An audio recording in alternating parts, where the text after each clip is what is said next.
January 31st, 2023. Memorial of St. John Bosco, priest.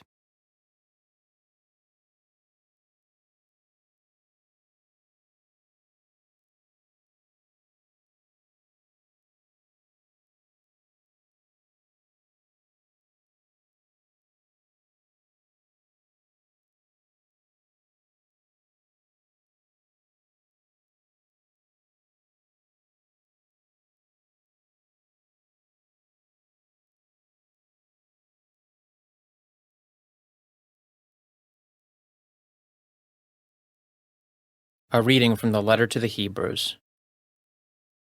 Brothers and sisters, since we are surrounded by so great a cloud of witnesses, let us rid ourselves of every burden and sin that clings to us, and persevere in running the race that lies before us, while keeping our eyes fixed on Jesus, the leader and perfecter of faith.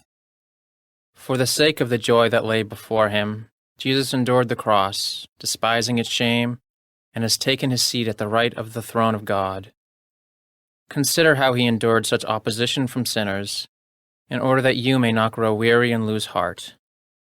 In your struggle against sin, you have not yet resisted to the point of shedding blood. The word of the Lord. Responsorial Psalm. The response is, They will praise you, Lord, who long for you. I will fulfill my vows before those who fear him. The lowly shall eat their fill. They who seek the Lord shall praise him. May your hearts be ever merry. They will praise you, Lord, who long for you. All the ends of the earth shall remember and turn to the Lord. All the families of the nations shall bow down before him. To him alone shall bow down all who sleep in the earth. Before him shall bend all who go down into the dust. They will praise you, Lord, who long for you. And to him my soul shall live. My descendants shall serve him. Let the coming generation be told of the Lord, that they may proclaim to a people yet to be born the justice he has shown. They will praise you, Lord, who long for you.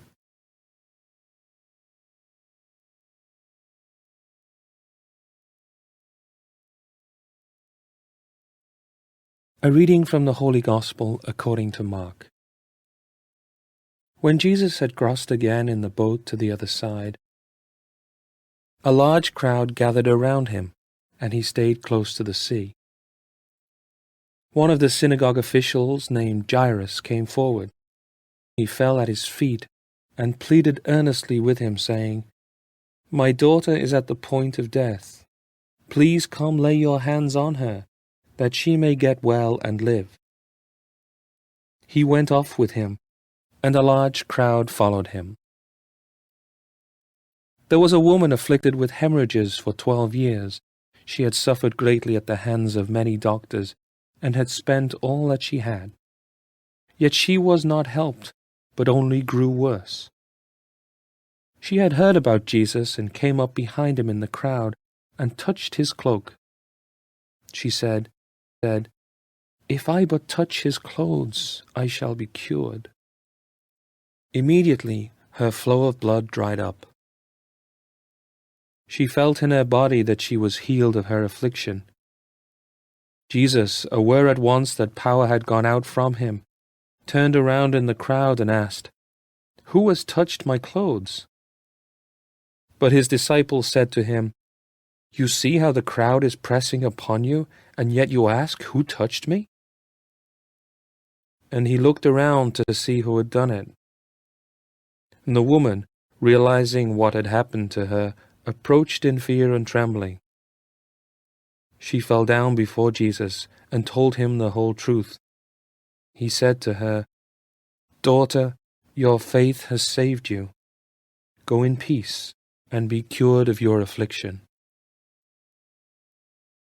While he was still speaking, people from the synagogue official's house arrived and said, "Your daughter has died.